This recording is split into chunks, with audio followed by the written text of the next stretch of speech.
श्री सद्गुरु महाराज की जय। अखंड मंडलाकारं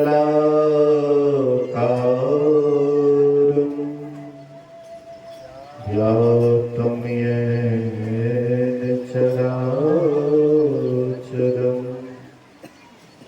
तत्पदं दर्शितं येन तस्मै श्री गुरुवे नमः। धन्य धन्य सतगुरु सुखद महिमा कही न जाए। जो कछु कहो तुम्हारी कृपा मोते कछु न बसाए। सर्वत्र सर्वदा वर्तमान सद्गुरु महाराज जी के पावन चरणों में कोटि कोटि नमन। उपस्थित गुरुजन, धर्म प्रेमी, सत्संगी सदात्माओं, माताओं तथा भक्तिमती बहनों, 2 दिवसीय संतमत सत्संग का आयोजन 7 भाइयों के द्वारा किया गया है, जिसका आज दूसरे दिन के प्रथम पाली सत्संग में हम आप उपस्थित हैं। बहुत देर से प्रवक्ताओं से बहुत बात सुने। आज का जो प्रतिपाद्य विषय है वह है ज्ञान और योग। ज्ञान किसे कहते हैं? ऐसे तो संसार में कोई व्यक्ति अपने को अज्ञानी नहीं समझता है, सब अपने आप को ज्ञानी समझता है। चाहे पढ़े लिखे हों या नहीं हों, चाहे सत्संगी हों या गैर सत्संगी हों, कोई भी व्यक्ति मनुष्य मात्र अपने को ज्ञानी समझते हैं। लेकिन हम आप जो संसार में कमाते हैं, खाते हैं, धन जमा करते हैं या मकान बनाते हैं, तो हम सोचते हैं कि हम बहुत बड़ा ज्ञानी है तब तो ये सब कर लिए, और नहीं ज्ञानी होते तो ये सब कैसे होता। लेकिन इसमें ज्ञान की कोई आवश्यकता नहीं है। संसार के उन्नति के लिए ज्ञान की कोई खास आवश्यकता नहीं है। पढ़े लिखे आदमी भी अगर मेहनत नहीं करता है तो वह भी एक एक अन्य के लिए मुहताज होता है। और जो अनपढ़ व्यक्ति मेहनत करते हैं तो संसार में सुखी से अपना जीवन जीते हैं। इस संसार के ज्ञान से संसार का काम चलता है, लेकिन परमार्थ के लिए ज्ञान एक अलग ढंग का ज्ञान होता है, जिससे आत्मा की उन्नति होती है। आत्मा का ज्ञान ही असली ज्ञान है, बाद बाकी सब नकली ज्ञान है। तो हम आप असली ज्ञान से वाकिफ नहीं हैं। अगर हम असली ज्ञान को जान लेंगे, अपने को हम ज्ञानी नहीं समझेंगे। ज्ञानी हम तब समझते हैं जब असली ज्ञान से वाकिफ नहीं है। आप देखिए बड़े बड़े महापुरुष बड़े बड़े महापुरुष को देखिएगा, एक दूसरे से मिलते हैं तो अपने को अज्ञानी घोषित करते हैं कि मैं तो अज्ञानी हूं, मैं कुछ जानता नहीं। एक उदाहरण जैसे याज्ञवल्क्य मुनि, भारद्वाज मुनि, ये दोनों परम ज्ञानी थे। दोनों में ज्ञान की कोई कमी नहीं थी। एक महीना, माघ महीने में 1 महीना कुंभ का मेला लगता था। तो याज्ञवल्क्य मुनि गए थे कुंभ के मेला में 1 महीने तक वहां पर सत्संग, भजन, ध्यान वगैरह किए। उसके बाद जब जाने लगे तो भारद्वाज मुनि उनके चरण को पकड़ लेते, कहते हैं कि मेरा जो इतना समय बीता बेकार ही बीता, दाढ़ी पक गया है, बाल पक गया है, लेकिन अभी तक मैं राम को नहीं जानता हूं कि राम कैसा है, राम किसको कहते हैं, कौन राम थे, इस बात को हम नहीं जानते थे। इसलिए आप मेरी ऊपर कृपा करके वह राम के संबंध में बतलाइए। अभी एक को हाँ मतलब जो है अभी के जो रामानंद संप्रदाय से जुड़े हुए हैं, रामचरितमानस का पाठ करने के लिए जान गए हैं, उनसे पूछिएगा राम के संबंध, कहते हैं हम नहीं जानते राम को, है हम हमसे बेसी कौन जानेंगे। अब वहां देख लीजिए दाढ़ी पक गया, बाल पक गया, वो कहते हैं कि हम अभी तक राम को नहीं जानते थे। शिव जी के साथ में रहने वाली सती वो भी राम को जान नहीं पाई थी, इसलिए न भ्रम हो गया था। है? जंगल में राम जी को लीला करते हुए देखे, उसको भ्रम हो गया था, यही राम है, इसी को राम कहते हैं, राम के अवतार कहते हैं। ये तो साधारण राजकुमार के जैसे पत्नी की विरह में वन वन भटक रहा है, ये कैसे राम हो सकता है। अब सोचिए कि सती जो बराबर शंकर जी के साथ रहने वाली थी, वो भी राम को जान नहीं पाई, उसको भी भ्रम हो गया। यहाँ पर याज्ञवल्क्य मुनि से भरद्वाज मुनि कहते हैं कि इतना उम्र बीत गया है, अभी तक राम को नहीं जानता हूँ, और अभी आप किसी से पूछ दीजिए कि आप राम को जानते हैं तो सब कह रहे हैं राम को कौन नहीं जानता। देखिए मतलब हम आप सोचते हैं कि हम ज्ञानी हैं, लेकिन असल में हम ज्ञानी नहीं हैं। ज्ञान का जब तक घमंड है तब तक हम ज्ञानी नहीं हैं। ज्ञान का घमंड जब समाप्त हो जाता है, अपने को अज्ञानी घोषित कर देते, तो वहीं पर से ज्ञान का शुरुआत होता है। जहां पर हम समझते हैं कि हम कुछ नहीं जानते हैं, वहीं पर ज्ञान का शुरुआत होता है। क्या ऐसा हम लोगों के मन में होता है? मोहम्मद साहब के पास एक मौलवी जाता है और उसको मौलवी साहब मोहम्मद साहब को चूमते हैं, तो ये एक थप्पड़ लगा दिए। जैसे एक थप्पड़ लगाते कहते हैं कि मुझसे क्या खता हो गई कि आपने मुझे थप्पड़ मारा। बोले कि तुम्हारे अंदर से इल्मियत की बदबू आ रही है, मतलब तुम्हारे अंदर से विद्वता का अहंकार आ रहा है। बोले इसको क्या करें? बोले इसको कुआं में डाल, कुआं में डाल करके फिर मेरे पास आ, तब मैं तुझे वह ज्ञान बताऊंगा जिस ज्ञान के बाद फिर और कुछ जानने की आवश्यकता नहीं बचेगी। तो वह ज्ञान कौन सा है? वही ज्ञान असली ज्ञान है। वही ज्ञान, वह ज्ञान कब होता है? ज्ञान को 4 भागों में बांटा है, श्रवण, मनन, निध्यासन और अंत में अनुभव। हम जिसको सुनते हैं, हम जैसे का सुनते हैं वैसे हो जाते हैं। आप लोग सोचते होंगे क्या हम साधु को सुनेंगे साधु हो जाएंगे, इसलिए हम साधु को नहीं सुनेंगे। बोलिए श्री सद्गुरु महाराज की।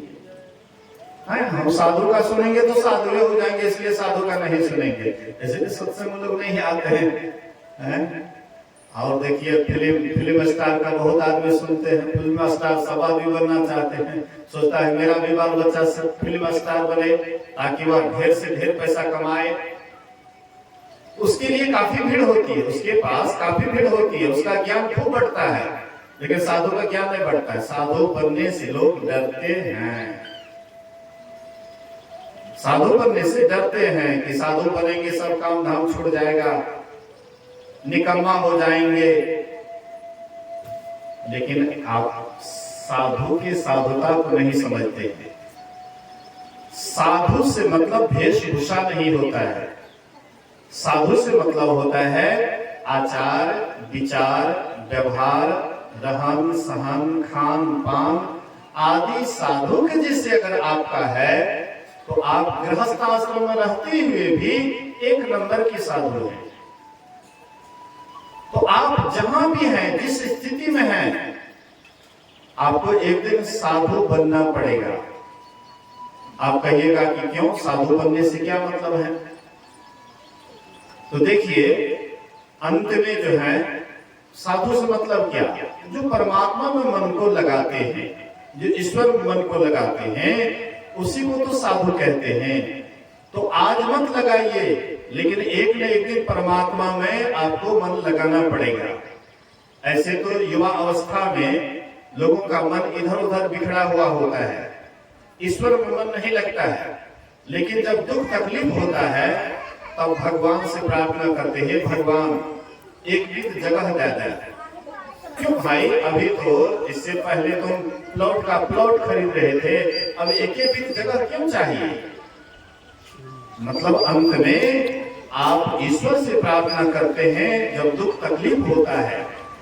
इसलिए संत महापुरुष कहते हैं कि हम आप संसार की ओर अगर ख्याल करेंगे, संसार की ओर दौड़ेंगे तो सही ज्ञान से वंचित रहेंगे। इसलिए सबसे पहले श्रवण ज्ञान चाहिए, सत्संग में आकर के पूरे प्रेम के साथ सुनना चाहिए। आप अगर साधु का सुनिएगा तो छोटा नहीं हो जाइएगा, आप छोटा नहीं होइएगा। आप देखिएगा एक एक साधु के पास लंगोटी तक की व्यवस्था नहीं, लेकिन बड़े बड़े उसके पास झुकते हैं। राष्ट्रपति, प्रधानमंत्री बड़े बड़े उसके पास झुकते हैं। आखिर क्या बात है? साधु के पास लंगोटी भी नहीं है और फिर भी उसके पास में राजा महाराजा झुकते हैं। क्यों झुकते हैं? आखिर कारण क्या है? क्या विशेषता है? तो साधु के पास अगर कोई विशेषता है, ईश्वर प्राप्ति की विशेषता है, ईश्वर की भक्ति की विशेषता है, इसलिए बड़े बड़े उसके पास झुकते हैं। तो हम आप भी अगर चाहते हैं कल्याण तो साधु का सुनना पड़ेगा। तो सबसे पहला ज्ञान श्रवण ज्ञान है, दूसरा ज्ञान मनन ज्ञान है। जो हम सुनते हैं उस पर चिंतन मनन करना चाहिए। और उसके बाद है निधिध्यासन ज्ञान। निधिध्यासन मतलब अपने जीवन में उतारना। आप जो सुने हैं, आपको लगा कि ये ज्ञान से हमारा कल्याण होगा, तो उसको आप अपने जीवन में उतारते हैं। इसी का नाम है निधिध्यासन ज्ञान। और निधिध्यासन का अंतिम ज्ञान है अनुभव ज्ञान। निधिध्यासन का जहाँ अंत होता है वहां पर अनुभव ज्ञान होता है। तब आपको अपने का ज्ञान होता है और आपका जो मालिक है उसका ज्ञान होता है। अभी हम आपको अपने का ज्ञान नहीं है। कौन सी का ज्ञान है? शरीर का ज्ञान है। आपको लोग पूछे आपका नाम क्या है? लोग हमको पूछे आपका नाम क्या है तो कहेंगे ओम बाबा है। तो ओम बाबा किसका नाम है? क्या मतलब शरीर के रहने वाला उसका ज्ञान नाम है? ओम बाबा इस शरीर को वेशभूषा है बाबा का, तो लोग कहते हैं बाबा है। महात्मा का वेशभूषा है तो महात्मा है। लेकिन ये शरीर का नाम है, लेकिन मेरा नाम थोड़े है। मैं इस शरीर में हूं, मेरा कोई नाम नहीं है।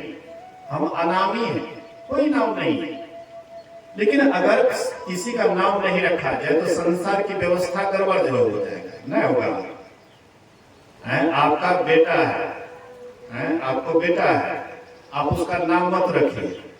हे रे हे रे हे रे हे रे सुनेगा, लेकिन नाम रख देते हैं। संसार का काम चलाने के लिए नाम है, लेकिन आपका नाम नहीं है कोई। आप अनामी हैं। जैसे परमात्मा का कोई नाम नहीं है, परमात्मा का नाम भी अनामी है, उसका भी कोई नाम नहीं है। ऐसे आपका भी कोई नाम नहीं है। शरीर का आकार है, लेकिन आपका कोई आकार नहीं है। शरीर को इस आंख से हम देखते हैं, तो क्या हम आपको थोड़े देखते हैं? आपके शरीर को देखते हैं। शरीर को देखने से आपको नहीं देख पा रहे हैं। हम मूर्ति को देखते हैं, तो क्या मूर्ति में रहने वाले भगवान दिखाई पड़ता है? गुरु महाराज जी को एक मौलवी से भेंट हो जाती है, तो मौलवी कहते हैं कि हिंदू धर्म में बहुत देवी देवता को लोग पूजते हैं। हिंदू धर्म में अनेक देवी देवता को लोग पूजते हैं। तो गुरु महाराज कहते हैं कि देखो भाई, अनेक देवी देवता को पूजते, एक ही परमात्मा को पूजते हैं। कहते ये बात क्या कैसे आप करते हैं? सुनते 33 करोड़ देवी देवता हैं। तो गुरु महाराज जी कहते हैं कि देखिए ये आपका शरीर है। बोले कि हाँ ये तो मेरा शरीर है। तो ये आपका शरीर ये क्यों है? इसलिए कि आप इसमें रहते हैं, आप इस शरीर में रहते हैं, इसलिए ये आपका शरीर है। अब परमात्मा सब में रहते हैं, तो बोलिए तो सब शरीर उसका हुआ कि नहीं हुआ? परमात्मा सब शरीर में रहते हैं। जितना भी 33 करोड़ देवी देवता कहिए, 84 लाख योनियां कहिए, जो भी कह दीजिए, अचर चर रूप हरि सर्वगत सर्वदा बसत इति वासना धूप दीजिए। गोस्वामी तुलसीदास जी महाराज कहते हैं चर अचर जितने भी प्राणी हैं, चर मतलब जो विचरण करता है, यहाँ से वहां जाता है, चेतन प्राणी। तो एक चर प्राणी है, दूसरा है अचर प्राणी जो चलता फिरता नहीं है, एक जगह अस्थाई रहता है, जैसे पेड़ पौधे, हाँ पहाड़ वगैरह, ये सब अचर है जो चलता फिरता नहीं है, जड़ है, कहीं जाता आता नहीं। तो ये जितने भी चर और अचर हैं, जड़ और चेतन हैं, सब में एक ही परमात्मा है। तो बोलिए तो सब रूप परमात्मा के हुए कि नहीं हुए? तो बोलिए कि हिंदू धर्म में क्या ढेर को पूजने पर ढेर की पूजा थोड़े करते हैं, वही एक परमात्मा की ही ढेर रूप में करते हैं, अनेक रूपों में एक ही परमात्मा को पूजते हैं। कहने का आशय है, मतलब है हम लोग शरीर के ही ज्ञान को ज्ञान कहते हैं, लेकिन शरीर का ज्ञान नहीं। शरीर मिटने के बाद आपका ज्ञान भी मिट जाएगा। शरीर का ज्ञान शरीर तक सीमित रहेगा ना। शरीर खत्म हुआ, आपका ज्ञान भी खत्म हो गया। लेकिन शरीर के अंदर जो रहने वाले आप हैं, उसका अगर आपको ज्ञान हो जाए तो शरीर मिटने के बाद भी वह ज्ञान अमिट रहता है, उसका वो मिटता नहीं। तीनों काल में, भूत भविष्य वर्तमान, ये तीनों काल में किसी भी काल में यह ज्ञान समाप्त नहीं होता है। लेकिन वो ज्ञान कौन है? आत्मा का ज्ञान है, वही ज्ञान असली ज्ञान है, बाद बाकी सब नकली ज्ञान है। तो वह असली ज्ञान को पाने के लिए योग का अवलंब लेना पड़ता है। असली ज्ञान को पाने के लिए योग का अवलंब लेना पड़ता है। रामचरितमानस में कहते हैं जोग ते विरति धर्म ते विरति जोग ते ज्ञान मोक्ष प्रद वेद बखाना। कहते हैं धर्म से विरक्ति होती है। बोलिए प्रेम से श्री सद्गुरु महाराज की जय। धर्म किसको कहते हैं? आप कोई भी शुभ कर्म करते हैं तो शुभ कर्म करने के बाद आपको उस चीज से आसक्ति हटती है। जैसे लोग दान पुण्य करते हैं, दान पुण्य क्यों करते हैं? धन से आसक्ति हटाने के लिए। मुसलमान में कहते कुर्बानी कीजिए, जो सबसे प्रिय वस्तु हो उसकी कुर्बानी कीजिए। तो मुसलमान लोग क्या करते हैं? तो पट्ठा पट्ठी को बढ़िया से पालते पोसते हैं, बहुत प्रेम प्यार से उसकी कुर्बानी करते हैं ना। प्रिय वस्तु को कुर्बान करना चाहिए तो उसी को करते हैं। सबसे प्रिय वस्तु उसका बेटा बेटी है, उसको कुर्बान करेंगे? नहीं करेंगे। और उससे भी प्रिय है आपका ये शरीर है। जब अपने पर बीतता है तो तब हम पराया को नहीं गिनते हैं। जब दुख काफी बढ़ जाता है तो हम दूसरे को नहीं गिनते हैं। मरुस्थल में एक माता जी जा रही थी, चिलचिलाती गर्मी थी, पैर में फफोला पड़ गया था। जब दुख सह नहीं पाई तो छोटा बच्चा था गोद में, नहीं सह पाई ना। अंत में क्या करते हैं? तो अपने बच्चे को जमीन पर रख दिया, उसी पर खड़े हो गए। जब अपने पर बीतेगा तो हम दूसरे को नहीं देखेंगे। जब बाढ़ आया था तो बाढ़ के समय में लोग क्या किए? अपने माँ बाप को छोड़ करके अपना जी जान लगा करके भागने लगे। माँ बाप को बाद में देखेंगे, पहले अपना प्राण बचाना है। तो अपने पर बीतेगा तो आप दूसरे को नहीं देखिएगा।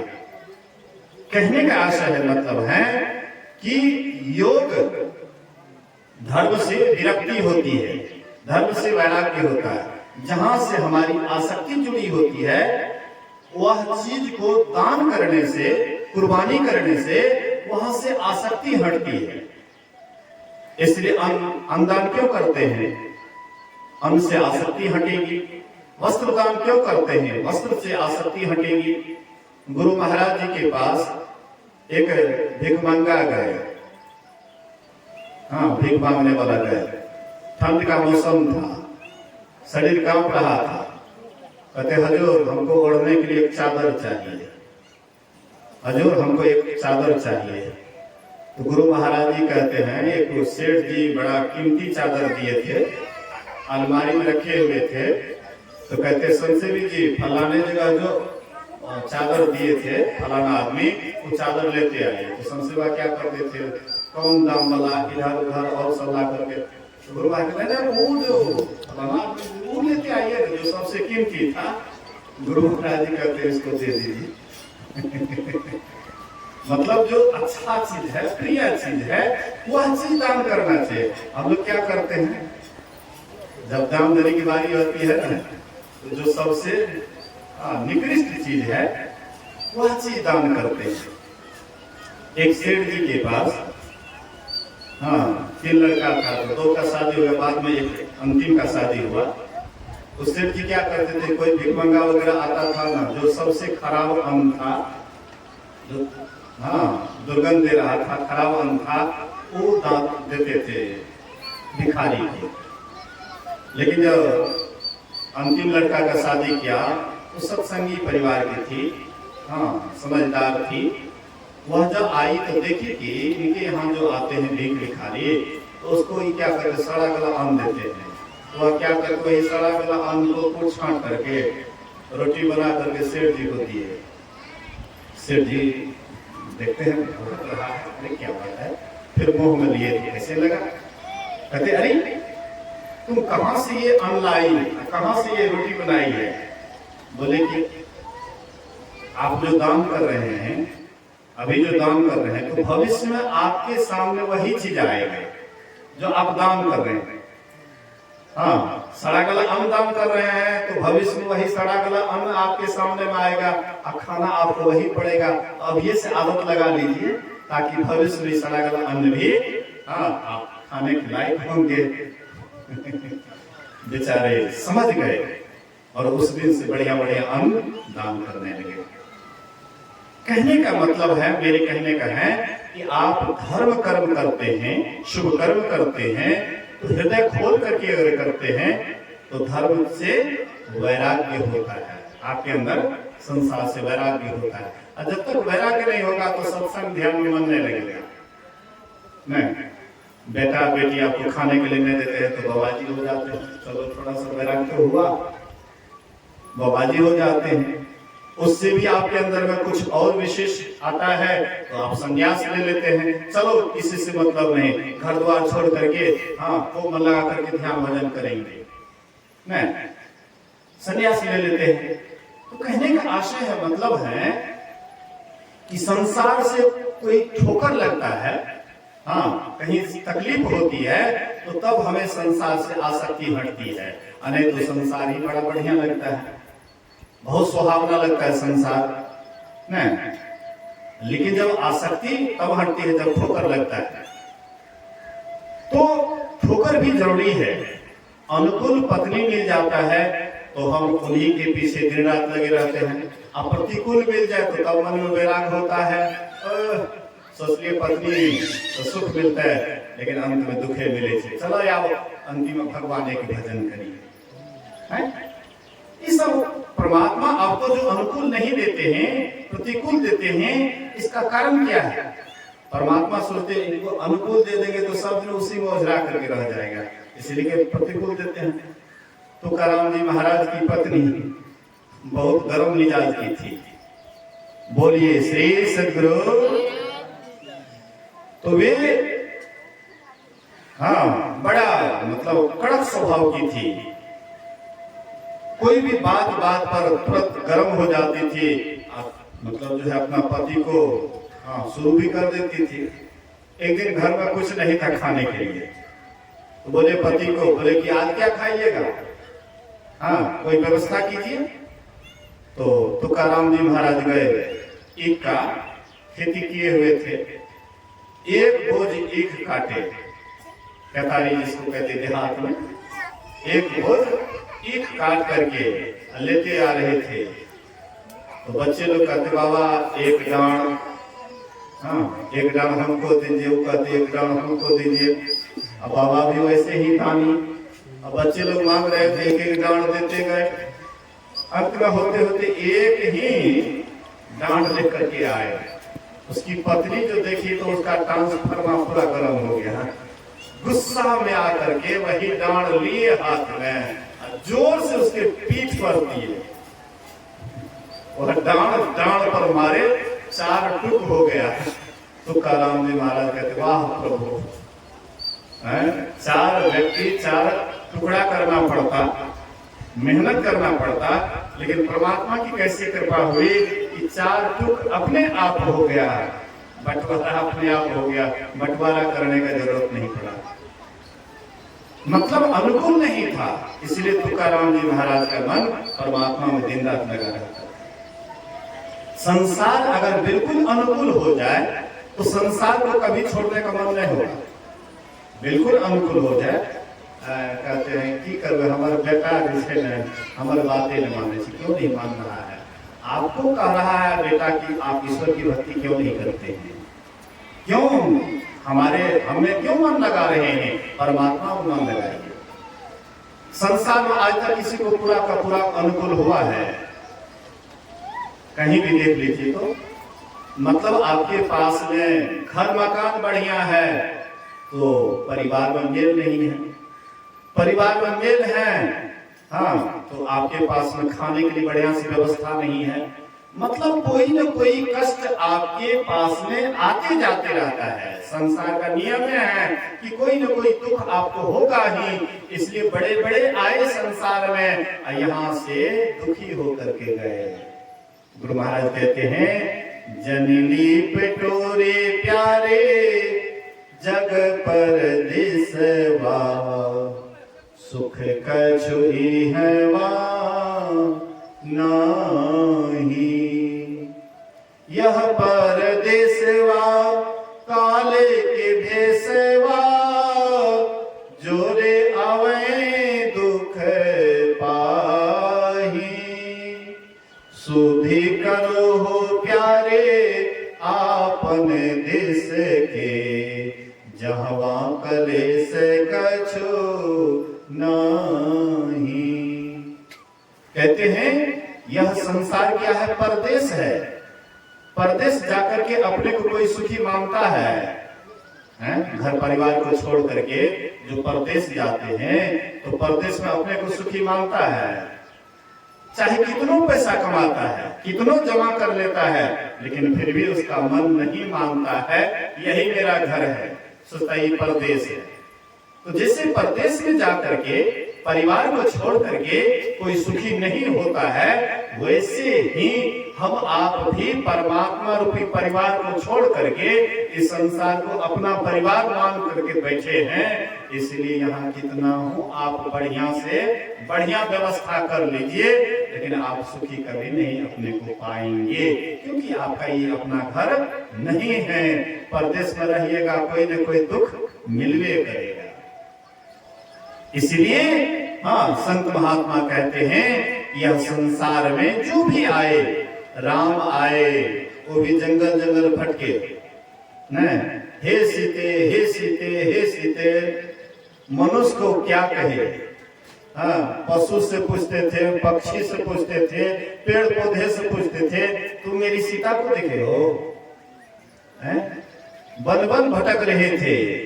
कृष्ण भगवान आए, वो भी अंतिम समय में सुकर क्षेत्र में जाकर के उदास हो गए। जब 56 कोटि जदुवंशी एक ही दिन में आपस में लड़मड़ करके समाप्त हो गए, तो भगवान कृष्ण उदास होकर के सुकर क्षेत्र चले गए। अब वहां पर एक साधारण व्याधा के बाण से शरीर छोड़ा। मतलब यहाँ पर जो भी आए, संसार के पीछे जो भी दौड़े, अंत में मिला क्या? दुख, परेशानी, तकलीफ। आज तक जो भी आया, चाहे बड़े से बड़े हो या छोटे से छोटे हो, संसार की ओर गए तो दुखी हुआ, लेकिन एक तरफ और है जो परमात्मा की तरफ गया, वे अपने को परम सुखी माना। परम सुखी, सुखियों से भी सुखी, परम सुखी। ऐसा सुख कि जिसके बाद कभी दुख भी ना हो। तो संसार के लोगों से संत महात्मा समझाते समझाते हार जाते हैं। कितना बाल बच्चा को पकड़ करके रहोगे, कितना घर परिवार को पकड़ करके रहोगे, कितना धन दौलत को पकड़ करके रहोगे, कितना मकान दुकान को पकड़ करके रहोगे। ये पकड़ ही तुम्हारे दुख का कारण है। ये पकड़ से जब तक नहीं छूटोगे तब तक तुम्हारा दुख पीछा नहीं छोड़ेगा। सब दिन तो अपने को दुखिया ही समझोगे, और जबकि तुम परम सुखिया हो सकते हो, तुम परम सुखी हो सकते हो। तुम परमात्मा के अंश हो। जैसे परमात्मा सहज में सुख की राशि है, वैसे तुम भी सुख की राशि हो। ईश्वर अंश जीवे अविनाशी, चेतन अमल सहज सुख राशि। सो माया बस भयऊ गुसाई, बंधु कीर मरकट की नाई। कहते हैं ईश्वर के तुम अंश हो। अंश कहने का मतलब टुकड़ा नहीं समझिएगा। जब अंश कहते हैं तो सोचते जैसे पहाड़ से टूटा हुआ टुकड़ा फिर पहाड़ में नहीं समा सकता है, वैसे हम परमात्मा से भी टूटे फूटे अंश हैं, फिर परमात्मा में नहीं समा सकते हैं। ऐसा हम विचार करते हैं। जैसे डाल से पत्ता टूट जाता है तो फिर दोबारा वह पत्ता नहीं लगता है। हम भी सोचते हैं कि हम भी परमात्मा से टूटे फूटे अंश हैं, इसलिए हम भी वहां नहीं समा सकते हैं, लेकिन ऐसी बात नहीं है। एक उदाहरण लीजिए, जैसे यह पर्दा है, ये पर्दा है ना, पर्दा के अंदर को पटाकाश कहते हैं। एक मिट्टी का घड़ा रख लीजिए, मिट्टी के घड़ा के अंदर के आकाश को, घट के आकाश को घटाकाश कहते हैं। ऊपर वाले जो आकाश है वो है महदाकाश। तो ये पर्दा को हटा दीजिए, ये पटाकाश महदाकाश से मिल गया। फिर मिट्टी के घड़ा को फोड़ दीजिए तो क्या होगा, वो अलग है। मिट्टी का घड़ा, घट के अंदर के आकाश पटाकाश से मिल गया, पटाकाश महदाकाश से मिल गया। मिला ही है, लेकिन आवरण के कारण अलग हो जाता है। ऐसे हम आप भी परमात्मा में ही थे, परमात्मा ही थे, लेकिन आवरण होने के कारण हम अपने को अलग और परमात्मा को अलग कहते हैं। यही दुख का कारण है। संसार को जो अपना नहीं है उसको अपना मान बैठते हैं, और जो अपना है उसको हम पराया मानते हैं। परमात्मा अपना है तो परमात्मा को पराया समझते हैं, और जो हमारा घर परिवार नहीं है उसी को हम अपना समझते हैं। यही दुख का कारण है। ये दुख कब छूटेगा? ये दुख कब छूटेगा? जब हम संसार से विरक्त होंगे। विरक्त होने का मतलब क्या? संसार को छोड़ देना विरक्ति नहीं है, बल्कि मन को संसार को, मन से संसार को छोड़ना है। बाल बच्चे के घर बीच में रहेंगे, लेकिन अपने अंदर में बाल बच्चे को नहीं रखेंगे। रहेंगे, शरीर हमारा संसार में रहेगा, लेकिन मन हमारा परमात्मा में लगा करके रहेगा। जैसे जल में कमल रहता है, लेकिन जल से, हाँ, कमल हर हमेशा अलिप्त रहता है, जल में लिप्त नहीं रहता है कमल। वर्षा होता है, बारिश होती है, कमल के ऊपर पानी पड़ता है, लेकिन वह पानी गड़ करके फिर पानी में चला जाता है, उसके ऊपर नहीं पड़ता है। तो वैसे ही संसार में जो रहने की कला जान जाते हैं, तो वे आदमी ऐसे ढंग से रहते हैं जिनके अंदर में संसार के प्रति वैराग्य होता है। तो धर्म से विरक्ति, योग से ज्ञान। जब आप योग करिएगा, जब आप ध्यान करिएगा, जब आप अंतर्मुखी होइएगा, जब आप अपने अंदर में चलिएगा, अपने भीतर में तलाश कीजिएगा कि हम कौन हैं, परमात्मा क्या है। परमात्मा में आपका जब योग होगा तो वही से असली ज्ञान मिलता है। बाहर में वेद पुराण, ये जो पुराण जितना भी ग्रंथ है, ये असली ज्ञान नहीं है। असली ज्ञान आपके अंदर से उपजता है। वेद पुराण का ज्ञान कहां से आया है? हम आपके ही भीतर से आया है। हम आपके ही जैसे ऋषि मुनि हुए और वे साधना किए, अपने अंदर में गए, अपने आप को खोजे, अपने आप को जाने, परमात्मा को जाने, और वही जानने के क्रम में जो अनुभूति हुई उसी को लिपिबद्ध करते गए, उसी को लिखते गए या सुन सुन करके लिखे। वही वेद पुराण का ज्ञान है। और कहां कौन ज्ञान है? तो ये ज्ञान हमारे अंदर में भरा पड़ा है, लेकिन जब तक योग नहीं करेंगे, ध्यान नहीं करेंगे, तब तक यह ज्ञान हासिल नहीं होगा। अब कहिएगा कि बाबा ध्यान करने में बड़ा कष्ट होता है। सत्संग देखते हैं ना, कितना लोग उठ करके चले गए हैं। सत्संग में बड़ा भीड़ होता है, गर्मी लग रही है, पंखा की भी व्यवस्था बढ़िया से नहीं है। यहाँ से जाइएगा तो आराम से चौकी पर लेट जाइएगा, पंखा का हवा लगेगा, कितना कष्ट होता है। और ये तो इसलिए लोग बीच बीच में उठ करके चले जाते हैं। तो हाँ ना सत्संग है रहे से कते सुनबे सत्संग, बाबा के कहियो सुनिए लेलिए, देख लेलिए सत्संग सुन गया, कहाँ कुछ देखते छिए, कहाँ को लाभ है से घटे घटा से, मतलब गर्मी में बैठे पड़े से, पैर हाथ दुखाए से, घटे घटा से। लेकिन देखिए कुछ काम ऐसे होता है जो दिखाई नहीं पड़ता है, लेकिन फायदा बहुत होता है, लेकिन वह फायदा दिखाई नहीं पड़ता है। अगर लोग देखने लगे तब तो काफी भीड़ हो जाएगा। इसलिए संत महात्मा कहते हैं जो ज्ञान जितना गंभीर होता है, वह ज्ञान को लेने वाला बहुत कम होता है। जो ज्ञान जितना ही इम्पोर्टेंट होता है, वह ज्ञान को लेने वाला उतना ही कम व्यक्ति होता है। ध्यान करने वाले सब आदमी से ध्यान नहीं होता है। लेकिन देखिएगा एक एक ऋषि मुनि, एक एक साधु महात्मा एकांत में बैठ करके एकदम पूरा ध्यान में लवलीन रहते हैं, साधना में लवलीन रहते हैं। वे अपने जीवन के सही लक्ष्य को, सही दिशा को जान गए हैं, इसलिए पूरा दम लगा देते हैं। जैसे हम लोग घर परिवार के लिए काम धंधा में पूरा दम लगा देते हैं। कितना ही कड़ाके की गर्मी हो, रोप का समय आता है, कितना गर्मी होता है, क्या रोपनी छोड़ देते हैं। जो मजदूर कैटेगरी के व्यक्ति हैं, वो एक दिन में 2 गो 3 गो जम देता है, नहीं जम देता है तो 2 गो 3 गो जम दे देता है। कहीं पर उखाड़ दिया, कहीं पर रोप दिया, फिर कहीं उखाड़ दिया, फिर रोप दिए। मतलब 2-3 जन का काम एक आदमी करता है। क्यों? लाभ समझता है। इतना गर्मी होता है, आराम भी नहीं कर पाते हैं, जी जान लगा देते हैं काम के पीछे, इसलिए कि समझते हैं कि सामने पैसा मिलेगा, लाभ होगा। लेकिन सत्संग में पैसा गिनने के लिए नहीं मिलता है, देखने के लिए नहीं मिलता है। 2 घंटा 3 घंटा बैठे रहते हैं, लेकिन ये प्रत्यक्ष लाभ नहीं बुझाता है। सोचते नहीं सत्संग लाभ नहीं है। अच्छा मान लीजिए आप सोते हैं रात में, कितना पैसा रात में जब जगते हैं कितना पैसा मिलता है? जब रात में सोते हैं कितना पैसा मिलता है? 5 घंटा 6 घंटा सोते हैं, कितना पैसा मिलता है? अगर पैसे से आपको सुख मिलता है तो सोना छोड़ दीजिए, रातों भर काम करते रहिए। बोलिए प्रेम से श्री सद्गुरु महात्मा गांधी जो देश को आजाद कराए, तो पहले वकालत करते थे, वकील का काम करते थे। तो उनके जो साथी थे, जब वे आते थे तैयार होकर के ड्यूटी पर जाने के लिए, तो महात्मा गांधी बैठ करके घंटों ध्यान करते थे, घंटों स्तुति करते थे।